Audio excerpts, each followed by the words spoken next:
हो रहे थे।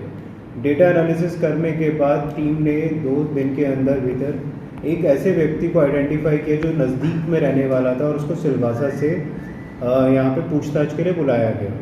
पूछताछ में पता लगा कि उसको ये कागज़ सोशल मीडिया के थ्रू किसी व्यक्ति ने फॉरवर्ड किया है, तो इसलिए उसने सोशल मीडिया पे अपने लिंक्डइन अकाउंट पे उसको शेयर कर दिया। उस अकाउंट के बारे में जानकारी मिलने पे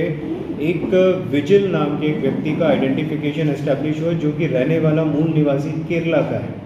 लेकिन वो देश के अलग अलग जगह पे उस समय पे घूम रहा था। इसी तरीके से टीम्स ने ह्यूमन इंटेलिजेंस और उसकी गतिविधियों को देखते हुए एक टीम दिल्ली के लिए रवाना हुई और सबसे पहले जो मुख्य अभियुक्त है जिसने ये सारा आइडिया शुरुआत किया, उसको दिल्ली से पकड़ के लाया गया और ट्रांजिट रिमांड में दमन में लाके उससे पूछताछ करी गई। तो पता लगा कि वो अपनी एक खुद private limited vigil cruise private limited company चलाता है और उसमें वो इन्वेस्टर्स को अट्रैक्ट करना चाहता था, जिसके लिए उसने एक व्यक्ति जिसका नाम पवन चौधरी है उसको कांटेक्ट किया और उससे बोला कि किसी तरीके से मदद करके उसे फेक फॉर्ज्ड लाइसेंस दिलवा दिया जाए ताकि वो किसी तरीके से इन्वेस्टर्स को अट्रैक्ट कर सके अपनी कंपनी के अंदर। पवन चौधरी नाम के व्यक्ति को आइडेंटिफाई किया गया, जो कि मूल निवासी किसी और स्टेट का है लेकिन फ़िलहाल वापी में रह रहा है, और उसको भी गिरफ्तार करने के बाद जब गहन तकनीकी जांच करी गई तो जो फॉर्ज्ड लेटर था, कैसीनो का जो फॉर्ज्ड फेक लाइसेंस घूम रहा था सोशल मीडिया में, वो उसके मोबाइल से हमें मिला। साथ ही साथ एक कागज़ और मिला जो कि परमिशन लेटर था, जो उसने मुख्य अभियुक्त विजिल जो कंपनी रन करता है उसके पास वो भेज रखा था।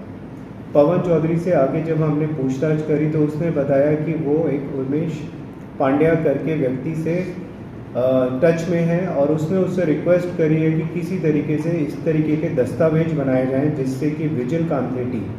जो कि विजिल क्रूज प्राइवेट लिमिटेड को रन कर रहा है उसको हम ये लाइसेंस दिलवा सकें और उसके बदले हमें किसी तरीके का मुनाफा हो सके, पैसा कमाया जा सके। इसी तरीके से उमेश पांडे को हमने ढूंढने में समय लगाया और उमेश पांडे को हमने लोकेट करने के बाद उसको गिरफ्तार किया और जब गहन सघन जांच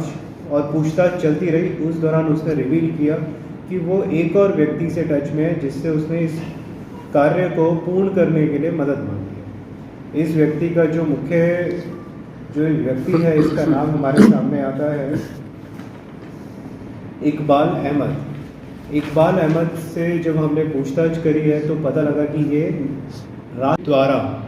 इन्वेस्टर्स को अट्रैक्ट करते थे और उस पैसे को लेके वो किसी तरीके से उनके साथ चीटिंग करना चाहते थे और उनको हानि पहुंचाना चाहते थे। इस पूरे नेटवर्क को बस्ट करने में अलग अलग टीम्स लगी हैं और देश के अलग अलग हिस्सों से इन 5 लोगों को गिरफ्तार किया गया है, जिनके पास से रिकवरी विद एविडेंस उनसे हमें सब कुछ रिकवर हुआ है।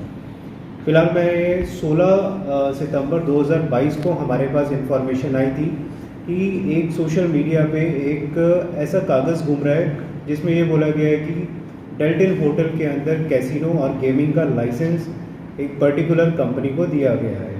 उस कागज़ का जब हमारे पास रिपोर्ट हुआ उसके जांच करने के बाद पता लगा कि ये झूठा कागज़ है और उसके ऊपर एक सख्त धाराओं के अंदर में हमने केस रजिस्टर किया।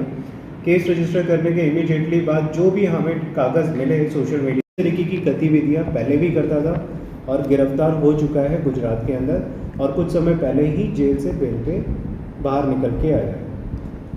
पूछताछ में आगे इकबाल अहमद ने हमें बताया कि उसने एक और व्यक्ति देवेंद्र कुमार गांव से